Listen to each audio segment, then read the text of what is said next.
Hive haven't been on Earth in centuries. That wizard came from the moon. Send them home crying.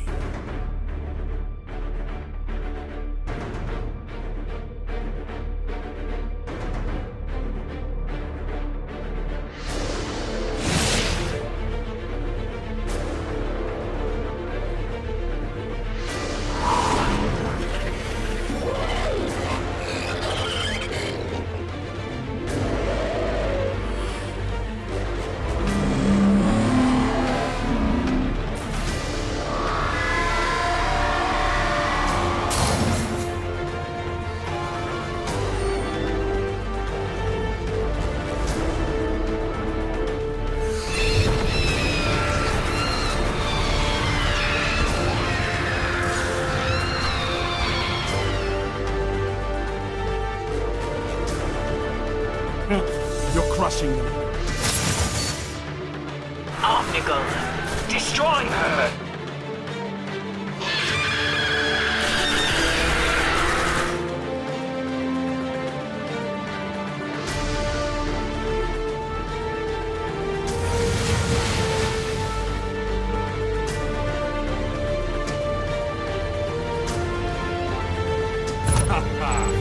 More efforts like that, and we might just win this.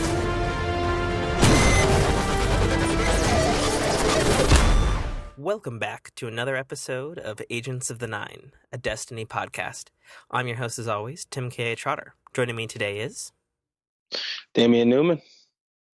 Mike List. And there we go. This will be the first Destiny podcast that we've been doing for 2016, even though there was a podcast that came out a couple days ago as of this recording. But we did that like post-Christmas. Oh yeah, that was definitely before Christmas. Way before. So that shit just did not get edited, and the fact that it was 3 hours long didn't help. So, with that being said, we will be putting a time limit on our topics this week to try to keep things at an even keel pace, or, you know, like a nerfed thorn. We will go at this podcasting. Oh man, we don't even want to talk about Thorn right now. Don't talk about Thorn. Jesus Christ. Not at all. Alrighty, Damian, why don't you hit us up with your first topic on thoughts on Iron Banner? Still the laggy banana, still laggy as hell. But for the most part, I had a good time. I didn't really get a chance to really dive into it like I wanted to. I got my hunter up to rank 5, I believe. Yeah, I got my hunter up to rank 5, and then I started working on my warlock, and then I think I got him to like the rank 3. But it was actually very much fun working on my warlock because I never got a chance to work with him in the PvP since the Taken King. I've always have been on my hunter.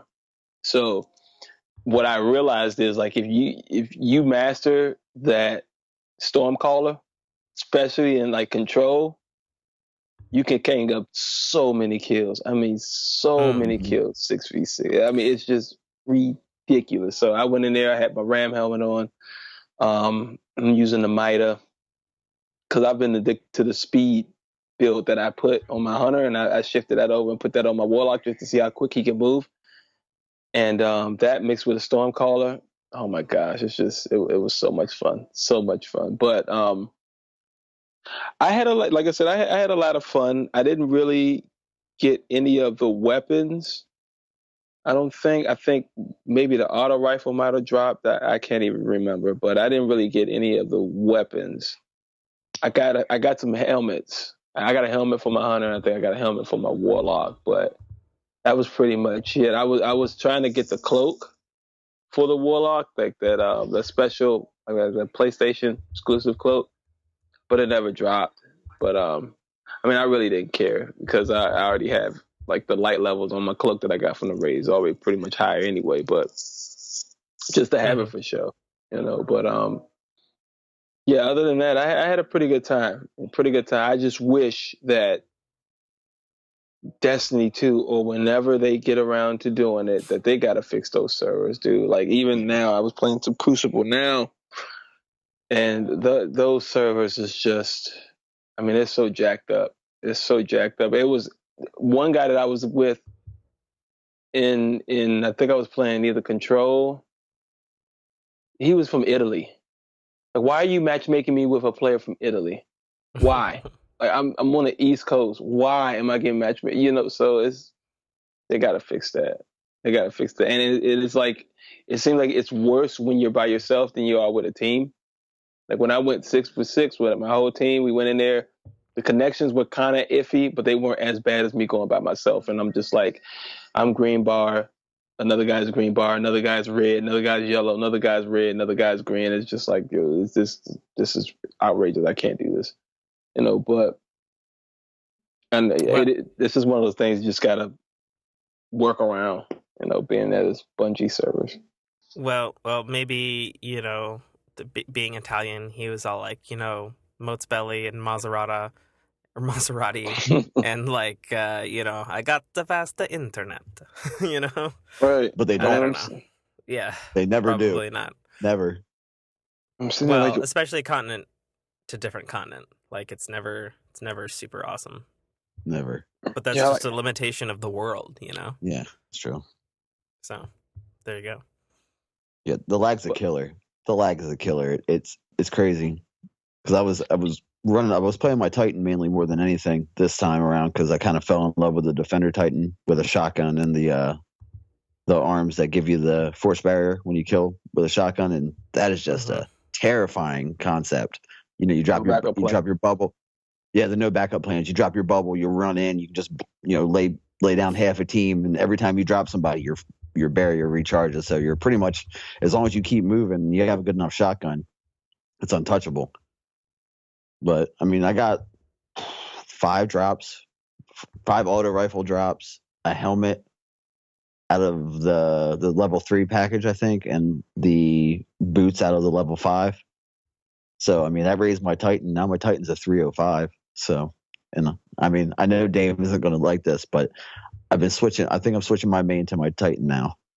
Yeah, traitor. I'm not a traitor. I'm not a traitor. Good. Let the hate flow. You were just talking about a Stormguard. You were running around Palpatine. Oh no, I love the Hunter. I love the Hunter. The Hunter is useful, but I mean, I jumped into a team and it was 4 Hunters, me as a Titan and a Warlock, and I'm like, okay, that's ridiculous. I'm gonna tell you this: when you spec for double throwing knives, and you put on those Seer arms on her card with double grenades, it's insane. With max speed, oh my gosh, who's gonna stop you? Yeah, with a Mida, I'll stop you. But you're a Mida fan. I am. Yeah, I'm an auto rifle user. My Harkon Hatchet is up to, I think, almost 300 now, and I just got it dropped, and I just kept infusing it with everything I could find. Because I think I got the one where if you get an assist, it refills your magazine, and I got glass half full, so I got a pretty decent roll with it. All the other ones were just garbage. Yeah, I mean, I've tried to work with a few auto rifles. You know, obviously the Doctrine of Passing is probably the auto rifle to use right now. Yeah. But other than that, I haven't really. I thought they would have buffed it as much as they said they were supposed to. So I kept my my Monte Carlo for that and itching to use it. You know. Oh, the Monte Carlo is good. The Monte Carlo is good. You know, so. But it was just they didn't do what they said they were going to do, you know. So I just stayed with, you know, either my Pulse or I just used the Mida, and I just like that speed build. That speed build is just insane. I mean, when I tested it out, and it was funny because I was listening to Planet Destiny and they were talking about it. But when I tested it out, and the moment when I had a Titan in front of me and he shot all 8 of his last word bullets and missed every single one. I mean, he had me dead to rights. He missed every single one just because he couldn't hit me. I was like, yep, it is real. Oh yeah, the stripe, yeah, aiming down sights, that speed boost, yeah, it's nuts. And I you're probably mean, wearing the dance machines too, right? no, I wasn't. So you can imagine with Oh the dance man, machines, it's insane. like trying to shoot Flash. Oh yeah, Hmm. oh yeah. So But I love it, but yeah, that's where I am with it. I've been falling for the Fabian strategy too. The exotic Titan exclusive, Mhm. the auto rifle. It's really good. It's really good if you play with it the right way. Like you can't play, you can't be real laid back. You got to be in faces for it to even work the way it should be. But you can hear it kick up to the next level. So once you get the sound down, Mhm. it's golden. It's golden because you can just a lot of people aren't going to get used to you in their face. You rush a sniper, you skate across the way, and then you're just there, and your auto rifle kicks up to the next level, and it shoots just like the Doctrine of Passing. When it gets up close, it's a bullet hose. Yeah, I see, and I'm interested to see about that gun because I've heard that gun is okay, but it's not like going against a doctrines, you're going to lose that battle every time. Yeah, I'd be But interested to see I that mean, one. that's what I heard. So I Yeah, mean, interested to see that you like it and how you use it. yeah. You know? That's the thing, though. Like for me, I don't see a lot of auto rifle users. I see a lot of hand cannons, a lot more hand cannons, a lot of pulse rifles. There's very rarely that I'll get hit by an auto rifle and be like, oh man, I got killed by a Zaranea or whatever it's called, or the other one. So So that's time on the topic of thoughts on Iron Banner.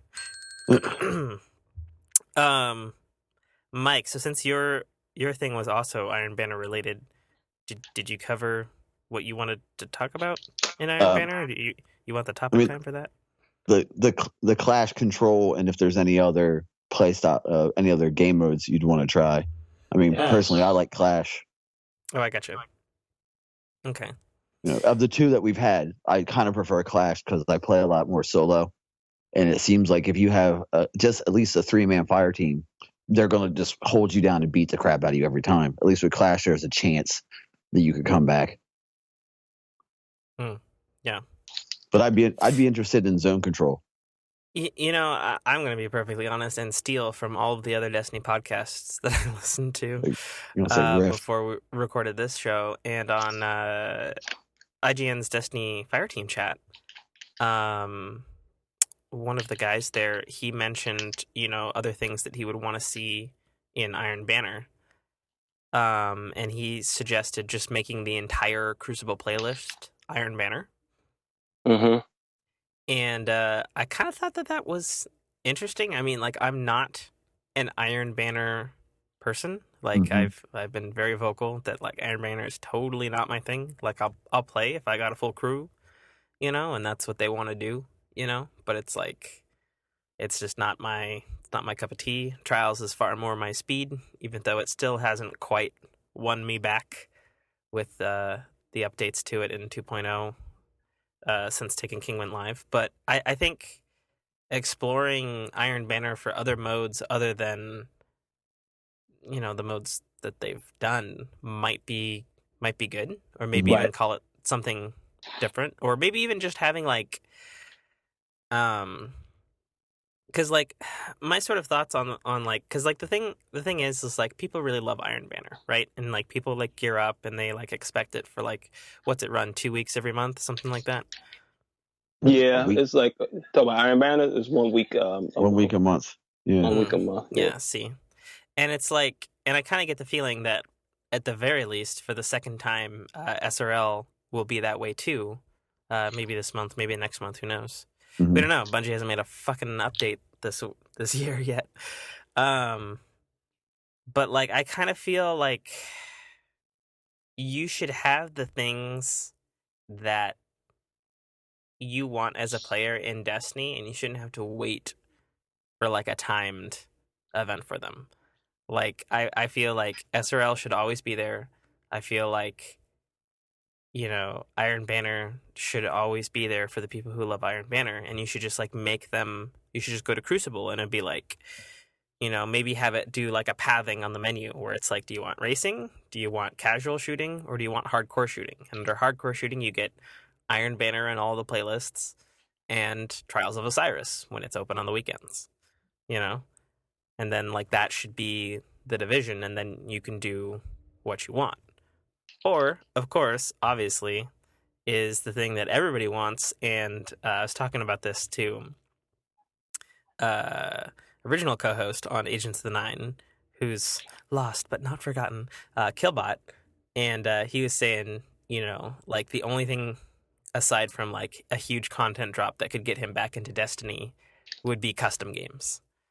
Yep. And like Mhm. we were talking about Yeah. that. I don't know, this is totally not Iron Banner, but could you imagine a custom game where you could like set specific weapons, or like you were both fighting your friends for the first time ever in Destiny, but also like everybody had No Lands Beyond and like a sidearm or something like that, or like everybody had like some like really shitty weapon and then like one really good weapon or something like that. Or my personal favorite, fucking sword matches with like unlimited That would be heavy nice. ammo. That Let's would be nice. go. That would be dope. Because Yeah. like that'd be like some cool stuff. And I don't Yeah. know why Bungie hasn't done that yet. It's crazy to me that they haven't done that yet. Because it's Bungie. Well, but that's not really fair though, because for like every other first-person shooter they've ever done, they've had custom games. Like every That's one true. of them, including fucking Marathon on the Mac, where you had to plug a cable into another Mac. That's as custom as you get. You know what I mean? It's Mhm. like, come on, Bungie, Yeah. bring Yeah. on the custom games, because you gotta give the community something. Because custom games, I feel, would be a huge shot in the arm for the Crucible community of Destiny, which isn't necessarily stagnant. I mean, like I know, especially for you, Mike, and I Mhm. assume for you, Dame, like it's still going like strong or stronger. Oh you know? yeah. Yeah, I got the bug hard for the Crucible. I don't even. I very rarely do any patrols anymore. I just basically play Crucible. Yeah. So, yeah, I don't know. What else would you like to see in your Iron Banner Clash versus Control topic there, Mike? More maps. The map rotation seemed very, very limited this time around. Mm. Now, because I don't play a lot of Iron Banner, do they have like a limited pool that they Iron Banner from, or It seemed like there was. like I mean, I do could they tell. only?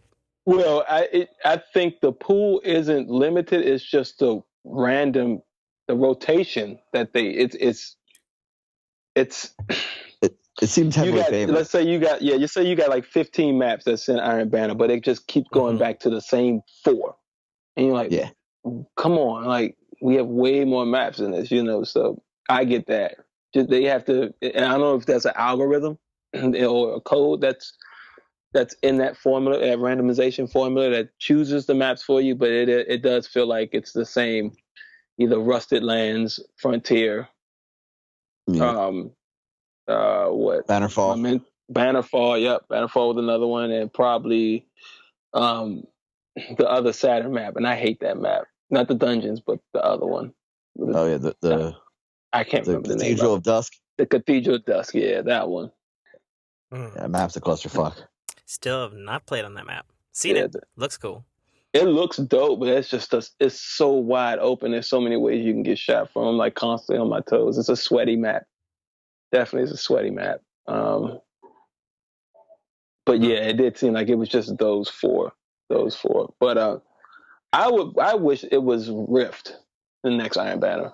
I would love to see Rift. That would be something fresh, something different for Iron Banner. It'll make it more team based. So it'll definitely put the I wouldn't say put the pressure, but give an initiative for you wanting to go in 6v6. I'm gonna tell you this: Rift is very hard to win by yourself, yeah. jumping in Oh, solo. yeah. So I would like to see that as far as an Iron Banner, just, and it's like I said, insinuates more teamwork, which control should be like. I understand Clash, you jump in, every man for himself. You just got to hold your own. Well, not every man for himself, but you just got to hold your own, But Control, they play it like Clash, and I hate losing matches in Control just because we can't get a zone because everybody wants to get their KDs up, So it's Rift doesn't insinuate that. Like, you have to work as a team in Rift. You have to communicate in Rift. Same with zone control though, Dame. You can also that's a heavy team too. Yeah. That makes everybody play objective. It doesn't matter if you have no kills. If you have 13 captures, you're gonna win. Yep. And you know what? I've only played zone control maybe twice because everybody that I run with, they want to get their KDs up. They don't want to play zone control. I think zone control is a more strategic gameplay. I like zone control. You can't triple cap. If you triple cap, you're gonna throw everything in disarray. You got to hold 2, and you got to stay that line and play really conservative. Yep. So but, I mean, it's cool. And you know what would be nice too for Iron Banner, something like that. Make one heavy box. When the heavy drops, both teams got to fight for it. Oh yeah, that would be way more. Yeah, that'd be when the heavy spawns, you always split, or one person tries to wipe the whole other team. That's what happens. Yep. Yeah, so when you put one, you put it in a centralized location, and both teams fight for it. I think that would sway the game much more toward which team is going to win it, opposed to both teams having heavy. And then eating truth rockets for the rest of the time. Right. Eating is the correct term for truth. Yeah. You eat truth rockets. Yeah, definitely. For sure. I also think they should have one special ammo box too. Yep. Because there's some guys running around with just snipers. Like, I don't think there's one match I played, the guy didn't drop his sniper rifle once. He just had a sniper rifle out, and all he did was run and grab all the 3 different spawns and just keep it moving. It was insane. There's time. Sweet. That was actually pretty good. Okay, sweet. So next topic goes up to Dame. Mm-hmm. But at the same time, though, so like I know you have Future of Destiny, and then right below that you have What Do You Want Out of Destiny 2. Isn't that really kind of the same thing? No, I thought one was the future. What do you mean? Did I say the Future of Destiny? Yeah, I did. I'm sorry. I'm thinking the State of the Crucible. Mm-hmm. Well, the Future of Destiny can be different from what I want, and so when I say that the Future of Destiny is, where do you think Bungie is going to go next? What can Bungie do to see that because this year is going to be a test year for Bungie. There's a lot of big games coming out this year because they got pushed back from last year, so Bungie dodged 2 years worth of bullets, so you have Doom that comes out the early part of this year. You have Uncharted coming out the early part of this year. You have The Division. Tomb Raider's yearly exclusive is going to come out, going to cut off this year. You have No Man's Sky coming out. So you have VR introducing itself this year. So that's from true. Now to June, before something has to give before E3. Has to. Oh yeah. I mean, and I've said I don't know if I've said on the podcast or not, but as soon as like No Man's Skies hits, like I'm gone. Like I'm just gonna like lock myself in a room with like maybe a month's supply of food to be on the safe side, and like I'm just gonna go. Like I'm just gonna check the fuck out. But like no, I agree with you, and I was super disheartened. We're recording this on January 12th.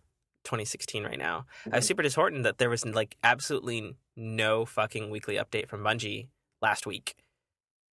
Oh yeah. And it's like, really? How far into 2016 you guys gonna go before you're not even gonna keep a weekly update? I mean, like, even looking back on 2015's weekly updates post Taken King, like yeah, they were typically dodgy as they usually are about things and specifics and stuff, but there would be at least a hinting of like, oh, there'll be more to come soon, or next week we're gonna say something, and right now we are in complete darkness, Yeah. Yeah. or in the darkness, as it were, about like what's going on, and it's sort of like I agree with Damian, like they have to have either they need to have some see, because like in my mind, like I feel like the next, and it sounds bad when I say this because it was definitely not the best DLC ever.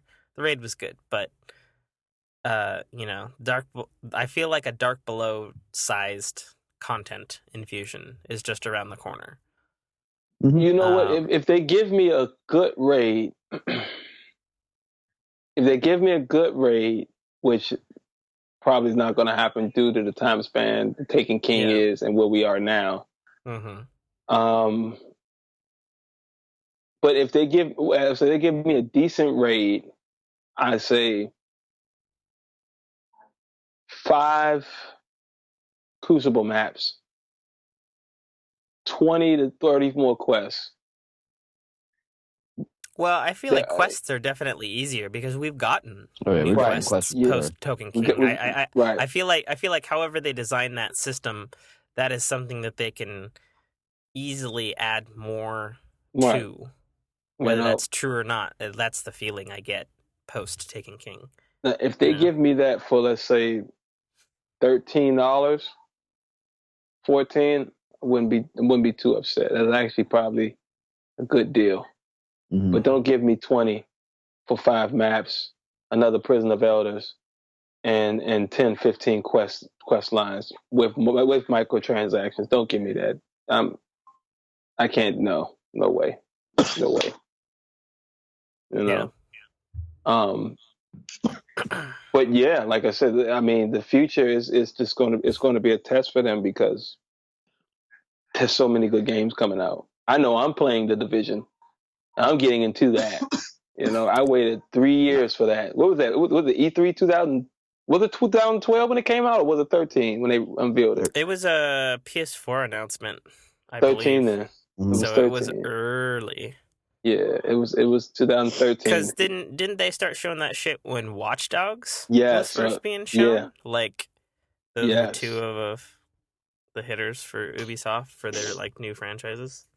But like I mean, I'm definitely excited by the prospect of The Division. Like, it sounds totally up my alley. Maybe even more so Hmm. now that I've gotten into Rainbow Six Siege and sort of like back into that Tom Clancy universe. Right. Um, even though there's like zero story in Siege. Yeah. Um, and like, but my whole thing with The Division though is even though it is Ubisoft, it's done by a developer that's different and newer. Basically unproven as far as I know. And yeah, it's had a lot of delays, and yes, it's on paper and everything that they've seen, it's incredibly ambitious. Um, the only thing that really sort of gives me hope in that is like when I saw it running live at PAX last year, Yeah. it looked like it was playing well. Now, granted, I totally saw that shit running on obviously high end PCs, Mhm. but the game looked like it was there. Whether or not that's a game in the sense that Vanilla Destiny was, or if it's a game in the sense of like it's Tom Clancy Fallout meets all of the Tom Clancy universe in some almost post-apocalyptic New York. We don't quite, fully know the expansiveness yet of it, since it could have been scaled down in similar ways to Watch Dogs. We don't know. We don't know yet. Well, see, like I said, I can't remember what episode we talked about. There might be even another podcast, but I told you, Tim, like when Ubisoft, it seems like when Ubisoft stamps that Tom Clancy title on the front of that game, they just turned into a different developer. They turned into a different company, dude. Like That's true. they just take it to another level. I mean, and those games work, for the most part. They Well, work, I want to kind of put a damper on that just a little bit, because while I don't disagree with you that they definitely try more, Mm-hmm. and but like I also want to point out that, and I mean, to be fair, I didn't really play the game, but like they also gave us Tom Clancy's Hawks, Flight Mm-hmm. Simulator. I think they gave us 2 of those, Yeah. and again, Siege was Rainbow Six Patriots, and they Right. scrapped an entire single player game that looked amazing and turned it into something totally different. Maybe they had some of the mechanics. I don't know. We'll never know fully. And like I would definitely love to talk some Siege with you guys, because it is a good game. But right now they are having just fucking shit server matchmaking issues right now. Yeah, I heard that you can't matchmake very well. Like you can't lock in with your friends and go in as a fire team. Well, it's not that. It's that the game fucking locks up and or completely crashes, boots you back to the PS4 menu. Oh Jesus! Like, but the thing though, and Killbot will of course tell you this any day of the week that his eyes are held open from playing the game too long, which is every day. The game is phenomenal. Like, it's a fucking shit ton of fun. And I actually wanted to bring up some of the things that Rainbow Six Siege does, and kind of like, because like I'm at a point of burnout on Rainbow Six Siege. Like, I got it over Christmas and I played it like a shit ton, and I played it on the weekend. And there's like a point where I played it for like a couple hours, and like I hit burnout on it already, Oh, you know? Like, and now that I've felt video game burnout because of Destiny, which, like, I want to bring up something the Planet Destiny podcast brought up was, it's okay to be burnt out on Destiny and go yeah. play something else, and Right. then like refresh yourself in hopes that the great Bungie gods will put more greener pastures for you to Okay. You're To you're roam gonna come around. back for graze on. something. You're gonna come back for something. That's how Bungie looks at it. Simple and easy. You're gonna come back if they have to drop SRL or like. Mm-hmm. I was thinking for the next update for the next paid DLC. Would you guys be down for like what if they make it like they call it Rasputin, and it's basically just Forge mode from what I heard, but for like $5. Would you take that? Fuck yeah. I Yeah. love Forge. Or you create a forge mode and just let's say So- what $3 for like 5 missions each week, or I mean not each week, but as a package or something like that. I haven't Yeah. really gotten the That- price down in my head, but That's time on future Destiny. Do you want to keep rolling this conversation into what do you want out of Destiny 2? Because Yeah, might as well. they're sort of yeah, related. that's true. Yeah, Alrighty, there we go. Timer started. Keep going. Forge mode. forge That's mode would Yeah. be nice. From what I've heard of it, because like you guys know, and everybody else knows, I'm not a deep first person shooter, but from what I heard, it's basically you make maps. Yeah, Not exactly. Well, Okay, so here's the dealio. So Forge started off as a Halo 3 thing that Bungie made, and you could not actually physically make maps, to be perfectly clear. However, what you could do is you could put additional objects into pre-existing maps, thus altering, if you were super creative, the way you went through normal maps. So like you could block off like additional pathways, or you could add like forts and bunkers and like additional objects and things. And of course, Halo, you picked up the weapons, so you could change the weapon arrangement, or if you were a dick, you would do like a like a 1v5 or something like that. And if you were blue team, you'd spawn and you'd have all the rocket launcher ammo in the world and that sort of thing. Somebody clipping their toenails. No, it's the pen. It's my pen. Maybe you could It wouldn't stay throw it down. in a fucking fire for me. Yeah, it wouldn't stay down. Okay. I think the spring's missing. I was wondering why, because I'm writing stuff down, but it wouldn't Okay. work. There you go. And so that was what you could do in the first Forge. Halo Reach advanced Forge a lot by adding, like they still had the same concept for the basic maps, but they would also have what was called Forge World, where they basically had 2 maps that were beyond gigantic, but they were empty as far as like typical made by the developer PvP maps were, and then they added like blocks that you could like lay down Mhm. to make like your own arenas. And so from like a limited tool set, you could build, well, whatever you wanted, as long as it was within, the tools that they gave you. And then, of course, Bungie left, and then 343 took over, and it expanded even more in 4 and 5, which actually just launched in November, actually a month later. Oh, no, it launched in December. That's 2 months later after the game came out. Is like way more advanced, too, but it's still a similar concept where they give you a canvas world, basically, and you can, like, alter it based on blocks and stuff. But in order for that to exist, we would have to have one Crucible element. You know which element that is, guys? Yeah, custom lobbies. Yeah, custom You fucking gotta have lobbies custom. and games. Yeah. But I kind of feel like the Destiny community is A, big enough and creative enough, but B, if they added something like that, it would take a huge amount of pressure off of them from the community to make shit all the time.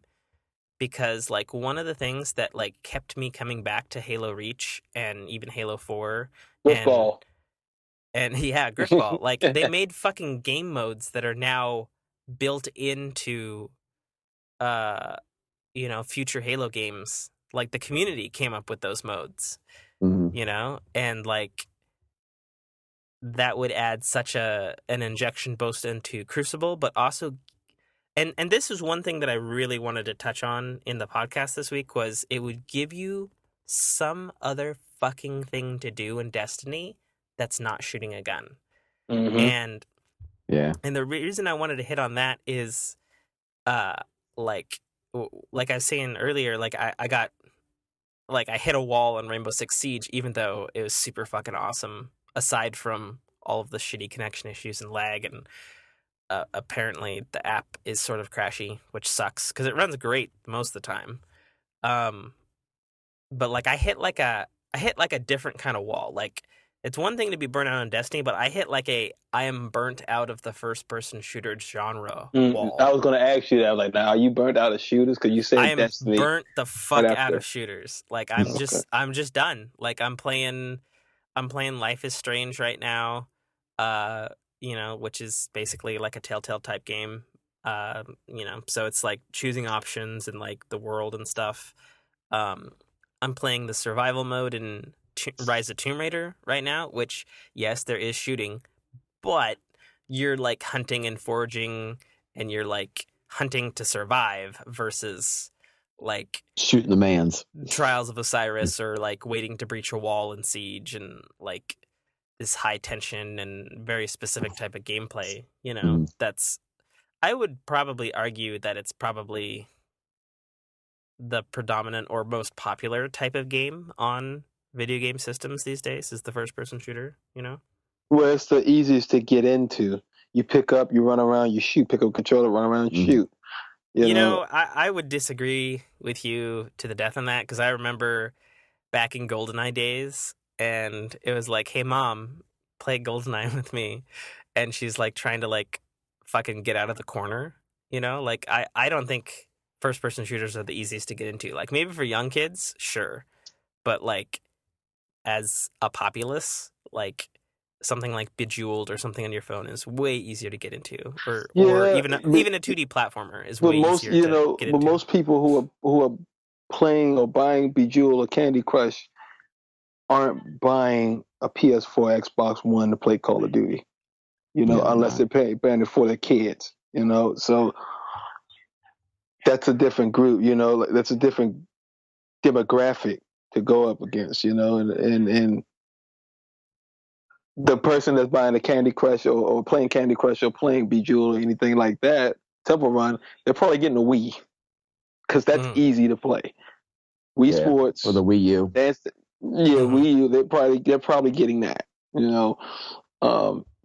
But as far as like I said, for first person shooters, like the concept is very easy. The base Yeah, concept is very. I'll give you that. You pick up, you shoot anything that isn't you, unless you're in PvE and you have a team. And you just stay alive.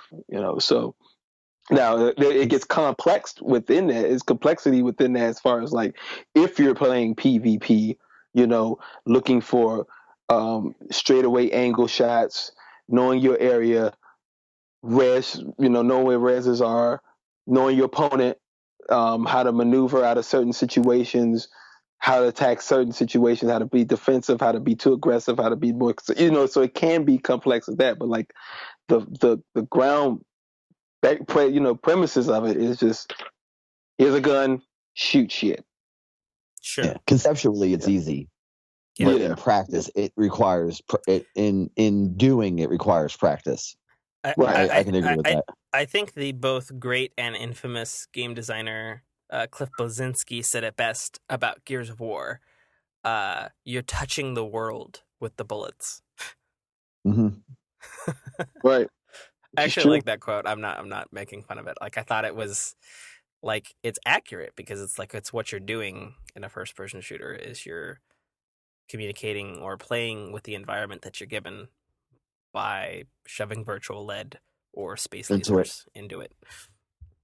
But to kind of reel it way the fuck back in onto what do you want out of Destiny 2, I honestly just want, I mean, there's lots of things that I want, but like right now, the thing that's on my mind is I want the type of PvE or PvP experience that Rainbow Six Siege delivers, but wrapped in the game of Destiny. You mean? So for those who don't know what Rainbow Six Siege is it's a multiplayer only shooter. There's no single player. I mean, you can technically play it single player with bots and stuff, but there's no campaign or anything like that. And it's 5v5 and you have one life, Trials of Osiris style, and it's timed and there's overtime and usually like an objective. So it's very much Trials of Osiris. But the thing that Siege does that, to my knowledge, no other first-person shooter does right now, at any rate, is it gives you a lot of flexibility in the environment in terms of like like plywood is destructible, like drywall is destructible.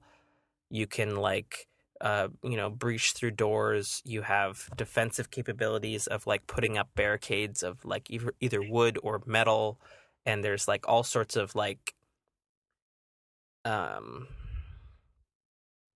to I guess give our audience it has like better elements to the sort of like preparation phase of like something from like Call of Duty Zombies, where you would be like boarding up windows or like putting up sentries and stuff like that. But better than that because you're putting up defenses to defend against other people. So like prep time before the round starts? Yeah, you get prep time before the round starts. Oh, that's dope. So, like the other thing, and I wouldn't necessarily, I mean, I guess you could Destiny, but like, so you have an attacker and a defender team.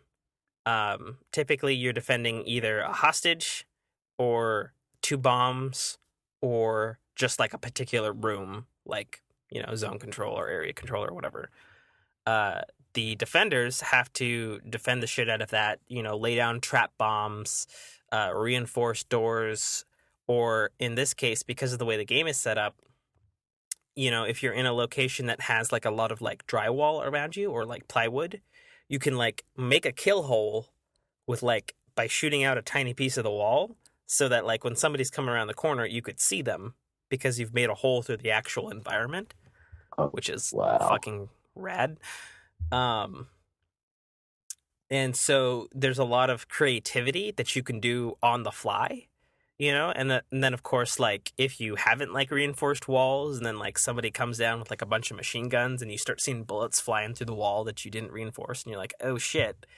And you like got to get behind like deployable cover and like all of these other different mechanics that are, it is again a Tom Clancy game. So there's a lot of like technical like SWAT team type stuff and infiltration type stuff and all that sort of stuff.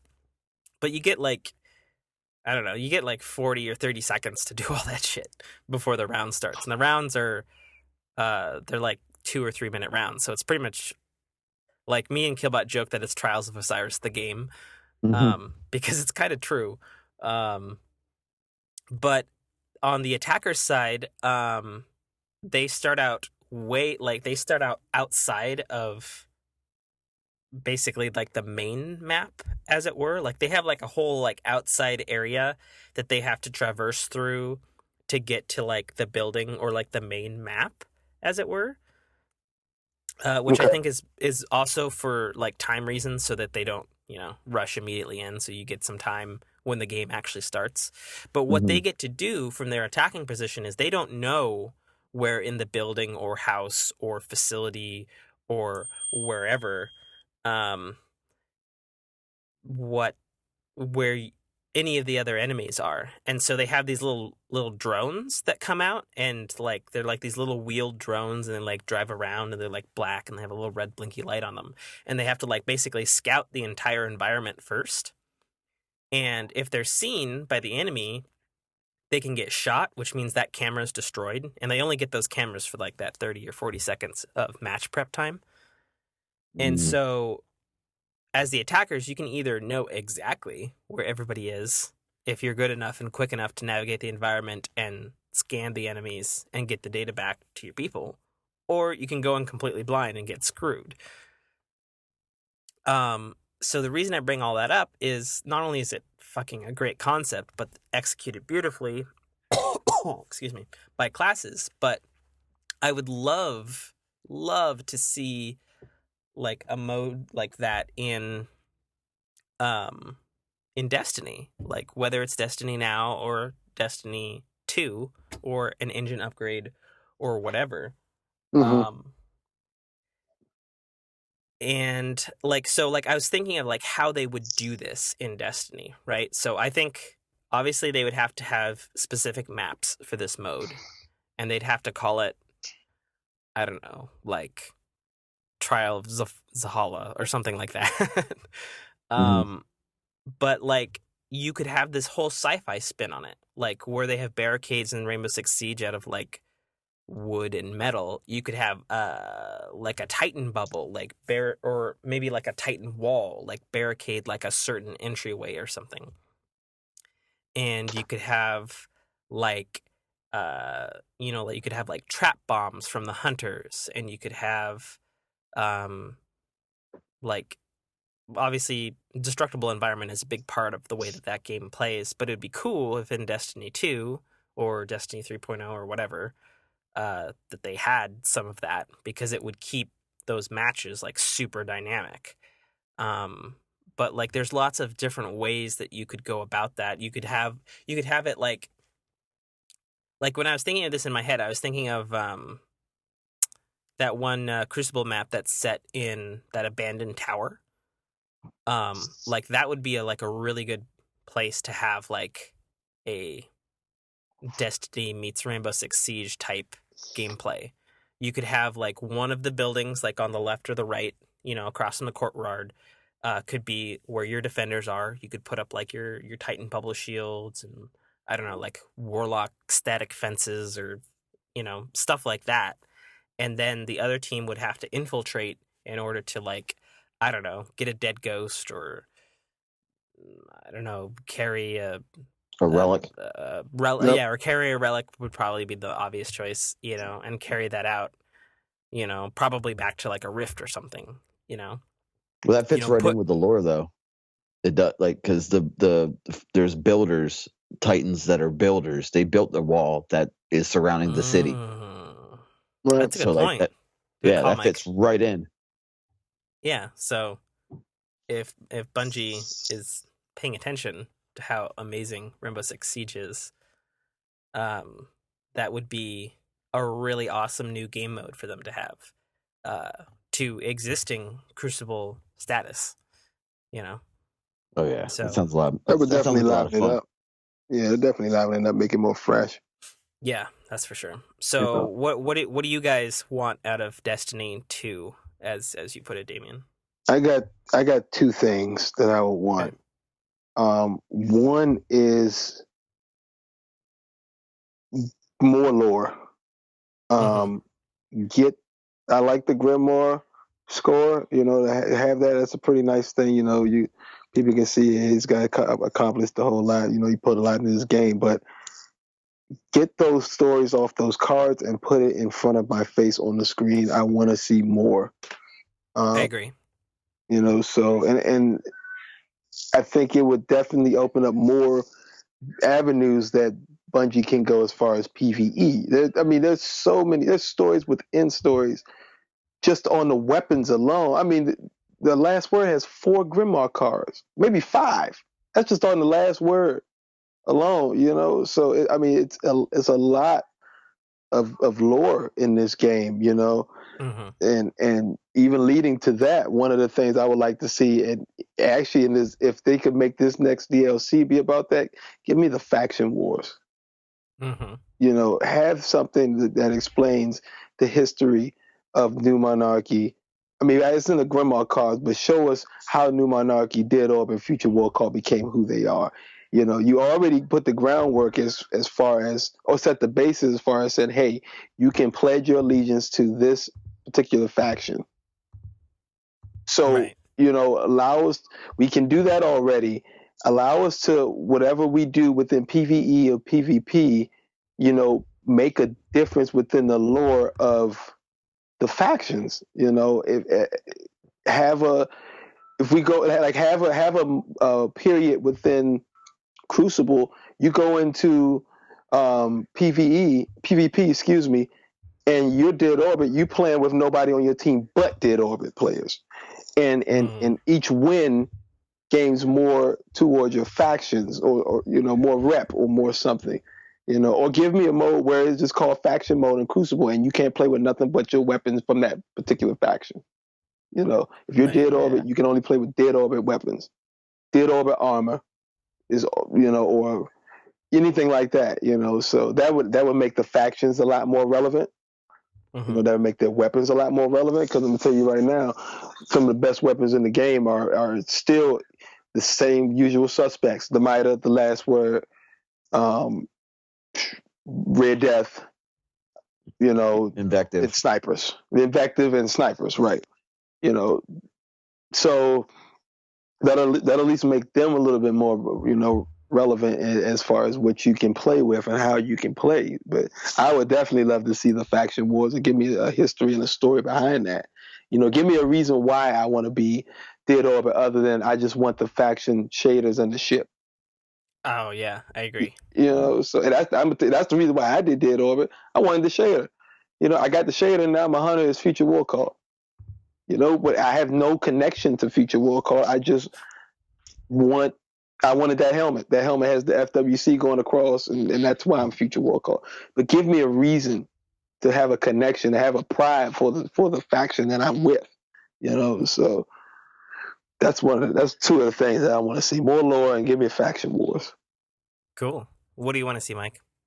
Uh, More and deeper, like, exotic quests, and that kind of Mm. piggybacks off of Dane with more lore.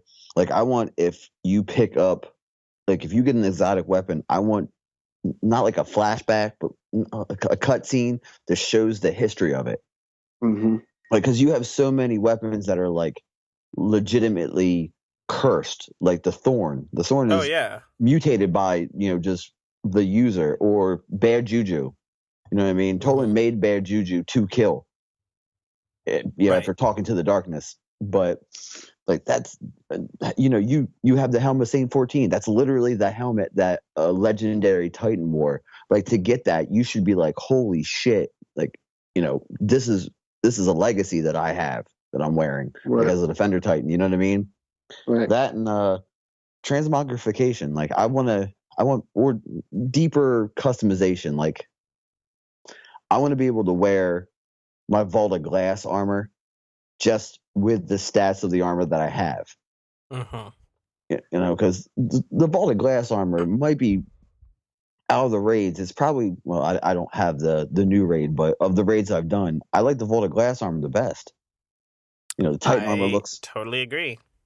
And to be fair, it may also be because 2 out of the 3 raids that we have are fucking hive focused, Yeah, Mhm. that's true and too. both the hive gear They look similar. they look similar. Yeah, I mean, like one's either bony and glowy green, and the other's white, bony, and sinewy. Red. Yeah. I But mean, I yeah, like the King's Fall one, but I only like the King's Fall one once you get it all, and that shader really sets it off. that's So true. the Yeah, shader. Damian is the only one of us who actually looks cool in the King's Fall gear with his goddamn awesome shader. First time I But I ever would. beat Oryx on hard, that helmet dropped. First time ever. It took me forever to beat Oryx on hard, but the first time I beat him, the helmet dropped. Kono was like, "You son of a bitch." Kono, like, I can't believe you. Would you guys take a challenge mode on the old raids? Hell yeah. Hell yeah. I would too, yeah. Give me Damn something. right. But I'd take a challenge mode on ill raids, but give me something.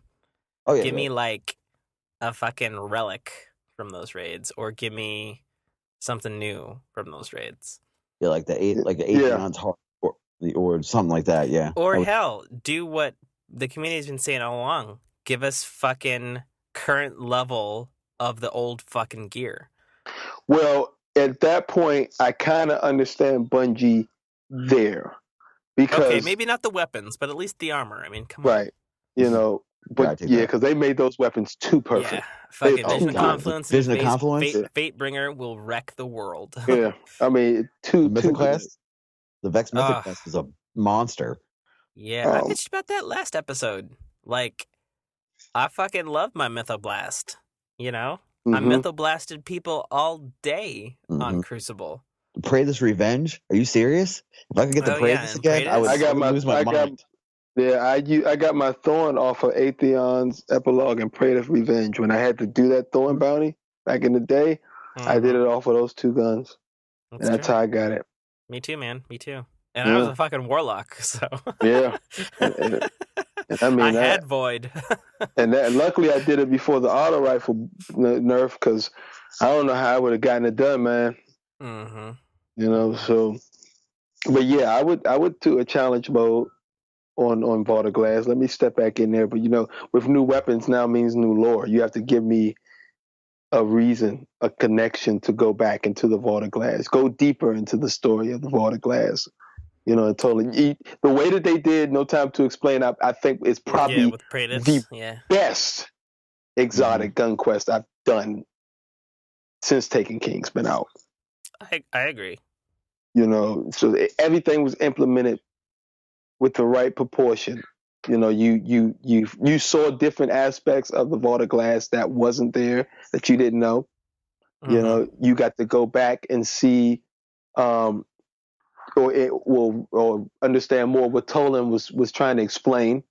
And then you just go into this portal, which looks like you going to get the relic in Venus, but you're just fighting a huge Taken monster just to get a crushed ghost to turn in. But it was very well done. The story behind that that was phenomenal. And I wished the Sleeper Simulator was as as high quality as that one was, but it was like it was started off good. Sleeper Simulator started off good.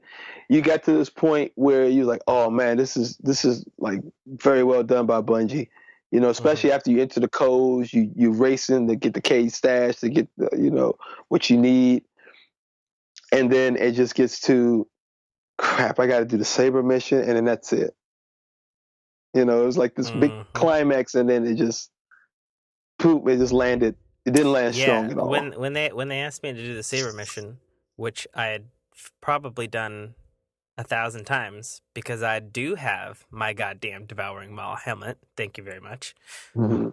I was just like, yeah, I'm not getting this gun. I just stopped. Like I mean, I got it eventually, but like, I didn't go out for it. You know. Right. Alrighty, Mike. So you are going to ask us a question about exotics, aren't you? Yeah. Yes. Sweet. What Do it. year one exotic would you guys want to see in the next set? It could be an armor and a armor piece, a weapon, whatever it is. I thought you were going to ask us like what, like new exotics. That too. Yeah. What we want. You could do the new exotics too if you guys wanted to. Okay. I mean, I think everybody's answer is probably Galahorn. Oh no, I don't want Galahorn year 2. Yeah, I kind of don't want Galahorn either. Nope, I don't want Galahorn year 2. I don't want Thorn year 2. I definitely want Thorn year 2. I definitely don't want Thorns in year 2. But I want my Galahorn back. God damn it! It's the only useful rocket launcher in PvE. It is the easy button rocket launcher. It is the only rocket launcher that is good in PvE. I would say that it is the rocket launcher that will. Yeah, I used Dragon Breath yesterday just for shits and giggles, just to BS around. It's fun to use, but yeah, I think Galahorn still is a little bit better than Dragon's Breath. Now, with that said, Galahorn is the one rocket that saves you from walking on that tiptoe line of rage quitting. That tiptoe line, because you get at that point, you're like, screw this, I'm pulling out the Galahorn, I'm nuking everything, just fuck it. We're running through this shit. It's true. It's true. I personally love having a fuck it all gun. Yeah, because I'm going to tell you this. If it wasn't for Galahorn, I would have never got through Quodron. It's no way you can get through Quodron without Galahorn. Now you can, but back then, it was no way you can get through Quodron straight up. I tell you what, using that Galahorn. I did it without Galahorn. You know what I used? What you use? Motherfucking invective. Oh, let's see. But see, that got you at the shield, though. That got you at the shield. Because sometimes looking for that Quodron eye, it never appeared. It never appeared. It's super glitchy. Super glitchy. You know, so it got to, I remember the first time we did Quodron, it took us 6 hours. He was harder to beat than Scotes. Why would you waste your life on 6 hours on Quodron? It took us 6 hours, dude. That was at the point where let's waste 6 hours on a fucking sub boss. Dude, I was so pissed because I needed that to get to 34. That was the one piece because of the third light. I needed that to get to 34, and I was like a hamster on a wheel. I was like, I need him to get to 34, but if I was 34, I could have destroyed him by now. It was like that. It was like, oh. It was pissing me off, dude. Not to completely shit on your moment, but you realize in hindsight, instead of wasting 6 hours of your life, you could have just waited till Taken King and immediately picked up some blue gear that would have made your higher life. We didn't know about Taken King then. I don't even think it leaked then. It leaked pretty early, but I don't think it leaked then. I think we knew about Taken King. We'd at least seen an E3 trailer. Yeah, really? Yeah, I think we did know about Taken King at that time. Yeah. All right, Mike, what do you want to come back? Patience and time. Yeah. Come on. That are the I like the Queensbreaker bow because it had dual functions. Yeah. But I mean that's pretty much Icebreaker's a popular one. Everybody loves Icebreaker, but I gotta say patience and time for me. You got somebody yelling at you, Dame? Uh-oh, you're sounding real shitty on your mic. Am I? Yeah, you're hella loud now. Oh, shit. Yeah, like your gain just, creeped the fuck up. I don't know what happened. You wanna fix it? I don't know how to. uh, throw your phone against the wall. I don't know. Shit. Well, you got a headset and try plugging it, unplugging it, and plugging it back in. How about now? I think it's better. Yeah, You're not it's as less muffled. garbly anymore. All right, cool. All right, That I was don't know why I weird. did that. It was a little weird. Okay, patience and time. All right, Damian. What new exotic would you like to see? Like brand new? That came out this year. No. Like a new, never before seen exotic. Like you're making up an exotic right now. An exotic with, I will say, an exotic scout rifle of Okay. bad juju. Okay. So an exotic scout rifle version of bad juju. With your super, mixed with Telaic. Oh my gosh, that'll be like, that'll be insane. It's OP as hell. Interesting. A scout rifle that auto reloads after every kill, but also builds up your super. But once you have your super, the stability and the range increases. And don't forget when you have to Taluk or however the fuck you say it, Yeah. it also changes the element type. Yes. There you go. That's badass. Okay, I'm gonna give that one to Dame. That's fucking. I want that gun. All right, what about you, Mike? Oh man,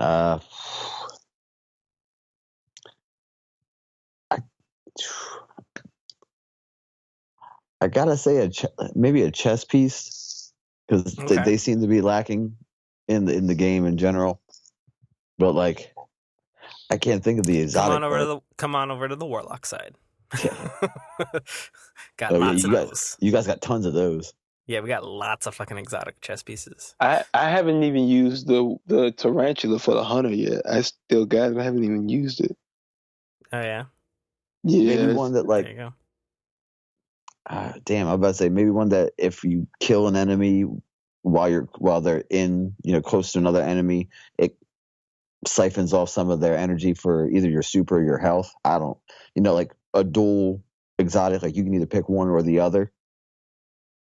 Okay. I mean, sort of like how they do the David and Goliath perk. Like if you do headshot or if you do like headshots, you get a recovery, but something like that maybe. Yeah. I understand.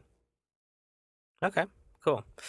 Here's what I want. I want a heavy weapon exotic that lets me put like I don't know, let's say like a time stasis field or something in front of me.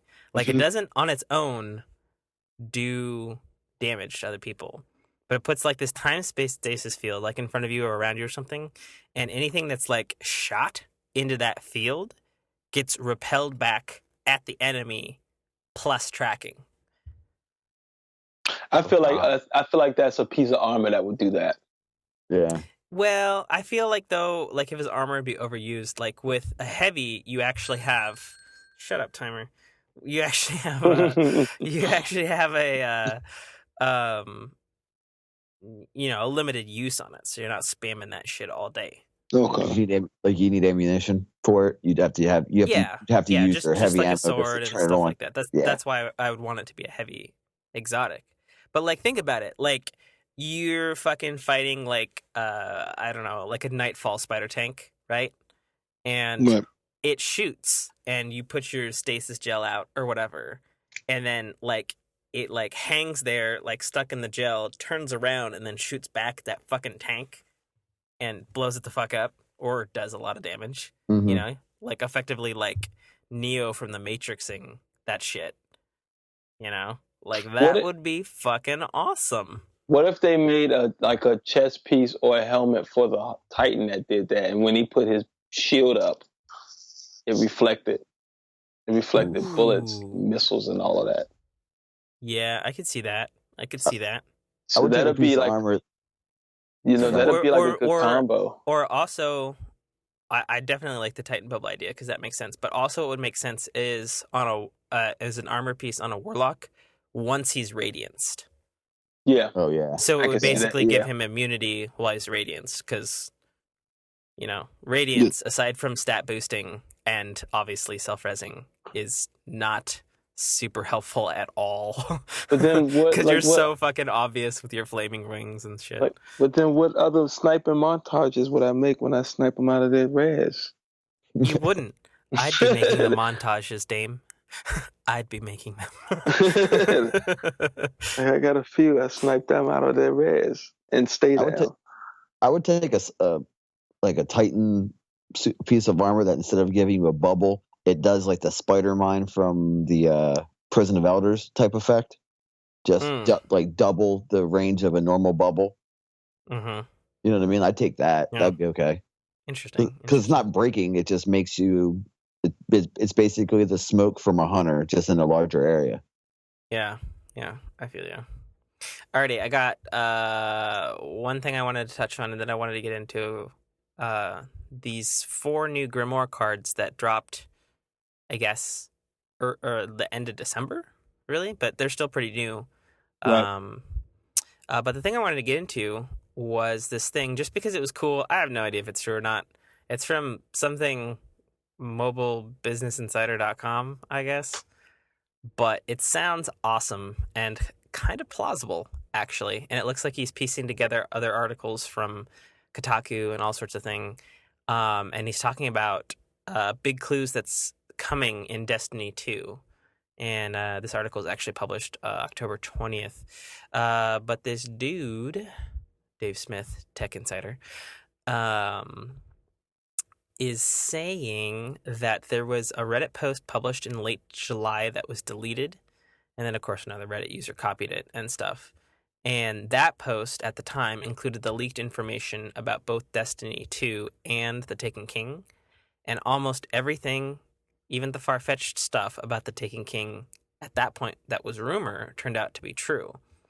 So he's calling back on this thing, and he says that the original Reddit post from July called Destiny 2 The Shattered Suns, a completely new game that's scheduled for release in September of 2016.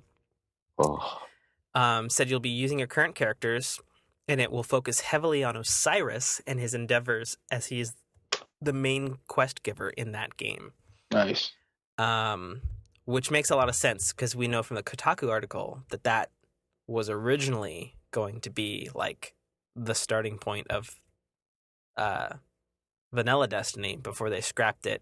Well, I can't remember. What was it when you read that Kotaku article, or if it was actually in the game when Eris Moore was she like in partnership with Osiris or something? And she said at the beginning. No.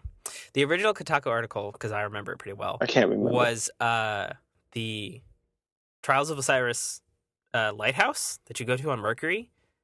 That was going to be the tower in Destiny 1. Because when you go there now in game, it's so fucking huge. Like, it is fucking huge. Like, I would argue it's bigger than the tower now. And there's like all these like places that look kind of like shops, but they're deserted and things are walled off. So, but that was originally going to be the tower. Osiris was going to be like our Obi-Wan Kenobi, teaching us how to use our powers. And his assistant, apparently, according to the Kotaku article, was going to be use the character model of the Exo Stranger. And that was going to be in the original vanilla Destiny before they decided to scrap the whole story and take things and do that sort of stuff. But what if I'm going on a wide ass arc here? What if the final? Here, put on your hats, guys. What if the final DLC of Destiny 1 before Destiny 2 starts, and it's the Cabal? Because if you remember, they sent out a distress beacon to the Empire. What if the Empire comes and totally destroys the tower that we have now?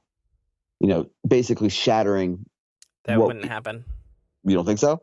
And here's why. I think that's in the Okay. lore. Like they can't So break through those in the lore, fence. the traveler's like last power is with the defending that protection. tiny patch of Yeah. fucking land Mm-hmm. that's Yeah. the city. So So I was just going Yeah, on there. the web, nothing like can that it break. would Nothing be. can break through I that feel you though. I mean, wall. I'm down for having the tower destroyed because like that would be some awesome. I've not played the game, but I've heard from friends who are into the game that like Guild Wars 2, an MMO fantasy RPG, like would do some like fucking crazy shit where like there would be like community like faction wars and they like would straight up fucking destroy like whole fucking towns that they had built. And they're like, nope, it's permanent. That's your guys' call. Oh wow. Which is pretty baller and ballsy, in my opinion. Because that would give, if all this is true, Osiris could come back and be like, come on guys, let's go. We're Mhm. going to Mercury. I made a little safe zone. This is where we're going to go. Bring everybody, and that would be like the final march out. Would be all the, your fire team protecting transports as they were leaving, like doing not like a final stand, like we're going to die, but like we're the last man stand. We're the last people leaving. Like everybody on the boat, let's go, type of thing. Yeah. I mean, Um, but yeah. the traveler protecting that patch of land kind of fucks up that whole situation. Yeah, for sure. So I'm personally down with Destiny 2 or Destiny, the Shattered Suns being this year's September Destiny thing. Um, because like it would be awesome if they like re-put in or regen that whole Obi-Wan Kenobi Osiris mentor thing. And you go to, I just want to go to Mercury. Like Mercury is just the fucking coolest. I've said that a lot in podcasts and like to people online. Mercury is the coolest goddamn place in Destiny It is. right now. It's so Yeah. fucking cool, especially that lighthouse, man. Like it's fucking beautiful, you know. It is, especially when you make it there. Yeah. So that rumor from this random thing that I found on the internet, coupled with, we know, according to Kotaku, that High Moon Studios is doing the Mars expansion, which, according to this article here, says that Bungie ended up cutting out a new public space on Mars and passed it to High Moon Studios. Ooh. So that'd be interesting. Yeah, buddy. I personally think it'd be cooler if it was just one of the moons of Mars, because like we already went to Phobos in the Taken King, so like why not, another moon? Like Mars has a shit ton of moons. Like Yeah. that's like a thing. Um,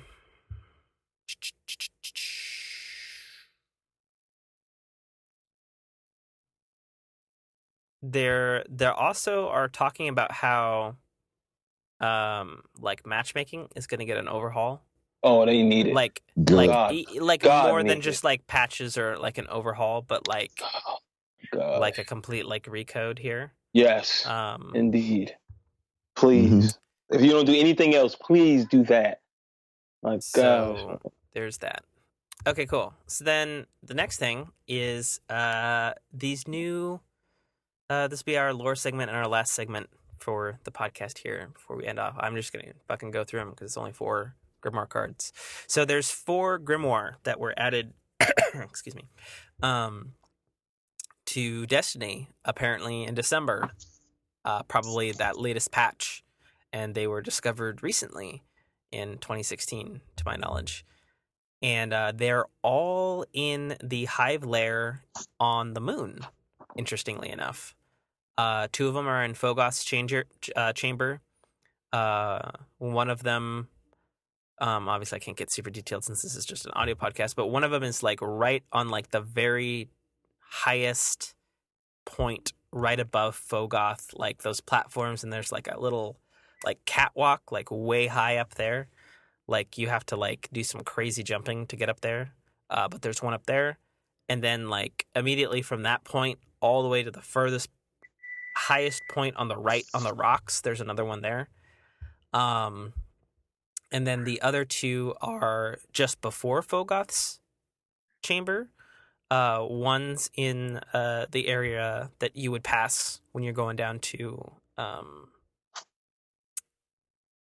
Crota's End, like that lower section there that's like, you're like deeper, but right before Fogas door, and on one of the lights, it looks like a high version of a fluorescent light. There's a ghost up there, and then the last one is right above the entrance to, I don't remember the mission, but it was a vanilla Destiny mission where you like go through like some funky glowy tube things to then go to like this weird hive sphere thing. Oh, you're talking about when you fight the big fight hive, big hive knight, Yeah, you fight a big hive knight at the end. Sardox or something like that. Yeah, something like that. Yeah, I forgot the name. So right at the entrance to that whole thing, Shrine of Oryx or something like that. Yeah, Shrine of Oryx. Yeah, you gotta jump like way up there, and there is in fact a ghost there. So I'm just gonna go through these here. We got Ghost Fragment, the Exo Stranger 2. We got Rizal Azari. We got Vision 47 and Ghost Fragment, the Ocean of Storms 2. Which one do you guys want to dive into first? Stranger. Yeah. Alrighty, cool. So this is what it reads. It says record 084 bridge 10.7. Right when this time, wrong where. The world so big on the horizon, wasn't expecting it. As it happens, something's here that's not supposed to be, other than myself, will return. Record 092, bridge 08.1. Configuration worked, mostly. Arrived under the surface, surrounded. Too slow to return, barely fought to a vantage point. Yes, there's dark evil here, and not the one we chase. Suggest no other attempts without more care. Record 120, bridge 05.3. They are all feral on the surface, but their intent is complex behind the teeth and claws. More is shared with the machines than common enemies alone. Record 142, bridge 07.4. An unexpected extraction. These guardians stopped some dark ritual before I could reach it, tearing the light away, like the Guardian. Too similar to go uncharted. Record 142, bridge 08.1. These attempts were precise. Landed meters and minutes from prior ritual. Confirmed the extraction was extinguished. The little light mentioned Venus. We may have another. Record 167, bridge 5.2. Successfully observed Guardian discovery of Hive on Luna. No evidence today of knowledge past Vex breaches here. Delay in return command is a liability to solve before engaging this close again. Record 312, bridge 3.3. Watching Guardian Hive engagements confirms the trajectory towards Earth. This moon is theirs, a breeding ground, their black heart, perhaps. Different from what we know, but seems to be that same dark end I see us fall to over and over. Record 472, bridge 2.1. I've followed this light as far back as it goes. Let the little one guide me through Fallen as I puzzle out what the Hive want in the bones of this broken cosmodrome. Record 473, bridge 1.2. Back to the temple again, but this time the little one knows I'm here. I've seen the failures of so many, but none have been as interesting, preparing to engage. Bam. So it kind of sounds to me like it's her like log of communicating to us in Vanilla Destiny. Mm-hmm. And then she mentions the temple there, which, as we just said, could be Temple of Osiris, maybe. Temple of Crota. Temple of Crota. Yeah. That's a good one. Okay, damn it. It kind of sounds like she's quantum leaping in our timeline. It did, because she mentioned Vex breaches. Maybe she's traveling through Vex breaches. Yeah, or maybe she's like constantly getting looped into time. Like that's like her. Maybe. That's her thing. That's her curse, maybe. Yep. And maybe only she can do it because she's an exo, and we don't know exactly where the exos come from. All right. You know. Mm-hmm. Alrighty, so we got 3 more here. We got Ocean of Storms 2, Vision 47, and Raziel Azar. Raziel Azar. You gotta. That's so random. You know what I mean? Yeah, I know. So it says Raziel Azar before these walls. This thankfully reads much more simply. Raziel Azar was a man. In time, his kind would be called Titan. Mountains of muscle and might and metal. His collar was fur and teeth. His person clad in ornate golden etched plating, trophies upon his shoulders. This was before the city was the city. This is before the walls, still in the shadow of the fragile giant above, but before. Salvation seekers come. Survivors, wary remnants of people on the brink. These were the days before reason took hold, before study was merged with belief. The giant was looked to as one would a god. Maybe it still is. Factions grew from the huddled masses, like minds coming together to provide support, comfort. Over time, these loyalties demanded loyalty. Differences that used to inform viewpoints that were joined granted a larger understanding of the whole. Become points of conflict, the sanctuary became divided. The shadow of light grew darker. This, humanity's last oasis, slowly fading to a mirage. Great powerful men and women, the risen, stood at the faction's sides. Protection, enforcers, misused possibility. Misery crept into this false paradise, yet hope lingered. Seeing the cracks in this society born beneath the giant's fractured shell, some among the risen challenged the dissolution of all that could be. They would no longer serve as instruments of oppression. They would be more. Thus began an unnecessary war, made necessary by greed, ambition, fear, and in the chaos of this struggle came the scavengers, aliens with appetites, a common enemy. In the end, the scavengers were repelled and the factions fell, their grip broken. Though their beliefs remained, this was the earliest days of the Guardians, when might found purpose, prosperity was in reach.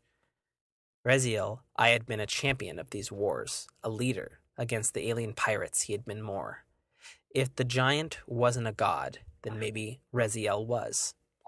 As the first walls formed, built of hard work and sacrifice, Raziel and the Guardians stood against the alien plunders time and time again. More survivors arrived, more warriors. The Guardian ranks swelled. The city grew. Hope blossomed. To Raziel, it was a currency. Hope brought tomorrow. Tomorrow brought the effort needed to survive today. Yet Raziel grew weary. Stories haunted his nights. Old stories. Those no longer told. Those locked behind light lips of fear of what they may invoke.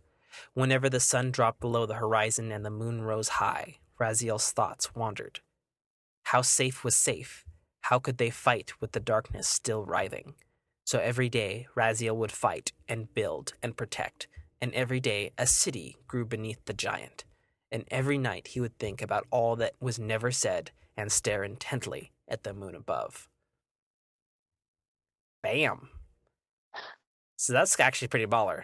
It is. Damn it, It damn, it sounds feels kind good of like to be a Titan. Mike's like vindicated. Yeah. So that kind of sounds like he built the fucking city.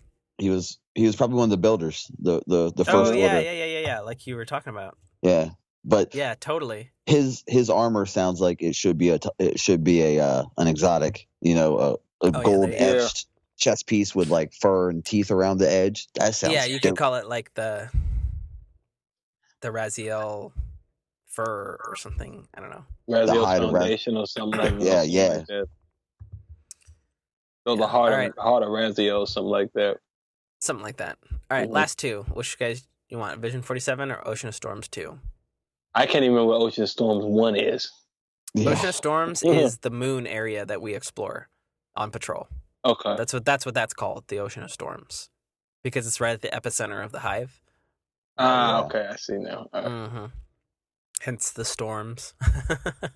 Hence the storms. So Ocean of Storms 2 or Vision 47? Which one? Go for it. Doesn't matter. Doesn't matter to me. Yeah, either one. All right. You read Vision the one 40, I wanted. Vision 47, which is actually interestingly listed under categories of Osiris. It's super short. It says, the first comes in a shadow, a window becomes a door, an ebb becomes a gulf. The second comes in bones, ties offering feasts, carrying laws. A path torn, minds shattered. The third does not come alone. It cannot. Our truths woven into their being, these desires beyond our own. The first needs the second to fail. The third needs the first to succeed. The second will never cease, yet the first always prevails. The third is born of all outcomes, unless all ends flow from the same pit. Man, they got some fucking poetry writers doing these fucking cards. I tell you what, that almost sounded like Eris Morn would have said that when she's like in one of her crazy voodoo trances, where she says weird things. Yeah. But it could just be Osiris. He is a warlock, so. Well, most of the warlock grimoire cards are always very decryptic, and that's because that's the warlock's nature. The scholars, they're decrypt. Yeah, they're very arcane, space magic. Yeah, for sure. Alrighty, last card, and let's close out the show. Ghost Fragment, The Ocean of Storms 2. Last known records from Lunar Station, First Light. The tunnels were geology blah blah blah blah blah. That's right. That's exactly what the card says. Geologic. I guess that's all it is. The tunnels were geologic in nature, or had to be. That's what we thought until 12 hours into the second sublunar expedition, where we found the bones. A single long rib cage the size of an aircraft fuselage. The living creatures themselves. We found 100 meters down. They might have been worms, if worms had scales and teeth and moved more quickly than a man could. June died first, and then Lily. Bad deaths. Deaths not worth thinking about, so I don't. As I wander these tunnels lost, waiting to run out of oxygen. Will it hurt, I wonder? That final sleep when it comes? The sleep that isn't sleep? But then everything on the moon is named for what it's not. Have you noticed? The Sea of Serenity. Ocean of Storms. The Sea of Rains. It's only fitting. In the tunnels, though, we found things that were exactly what they were, and so now I name them thus. Mark them well, if this recording is found. Circle of Bones, the Chamber of Night. One does not walk amid those dark tunnels and not lose something. They say that to look out upon the ocean is to feel small, but to walk in these caverns is to feel your grasp on reality slipping. There is no returning to what you were before, a believer of science, the fundamental rationality of the universe, not after seeing these worms.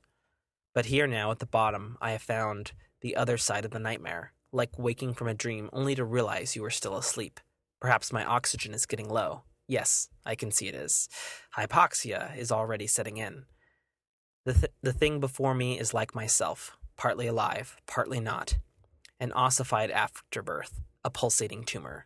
It lays in a crater of its own making, dark and jagged. So here I'll sit and lay down.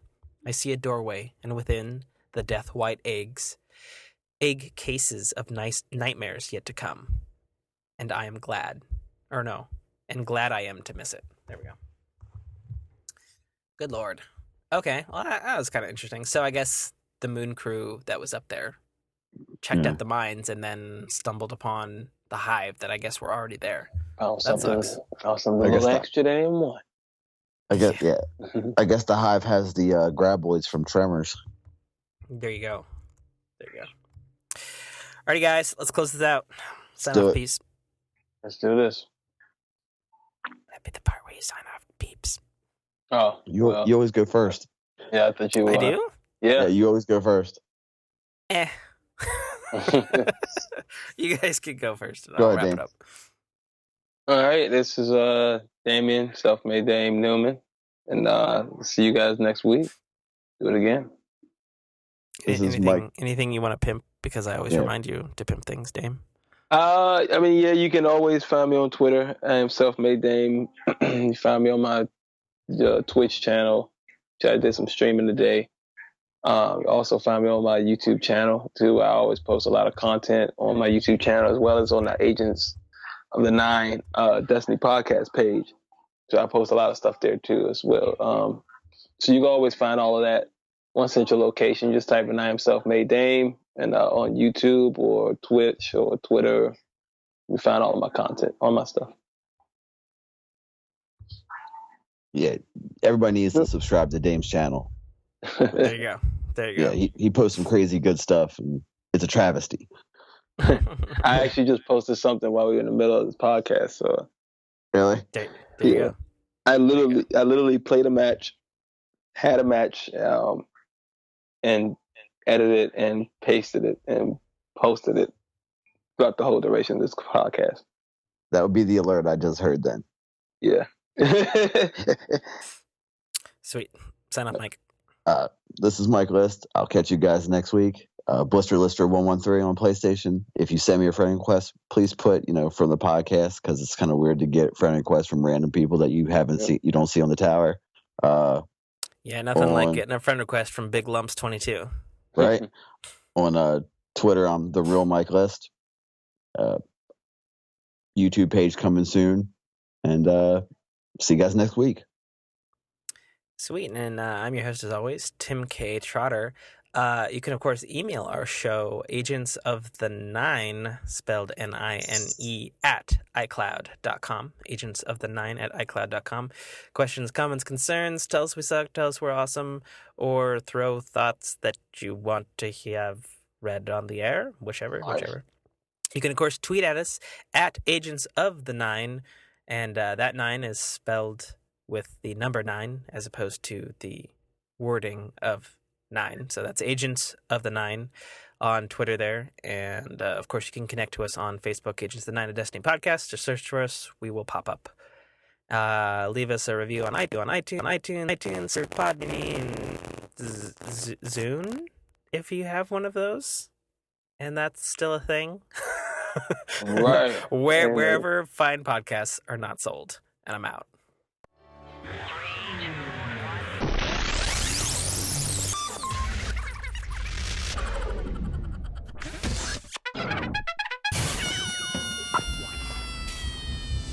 This is Dominic Armato, the voice of Guybrush Threepwood, and you're listening to a Dynamic Works production podcast.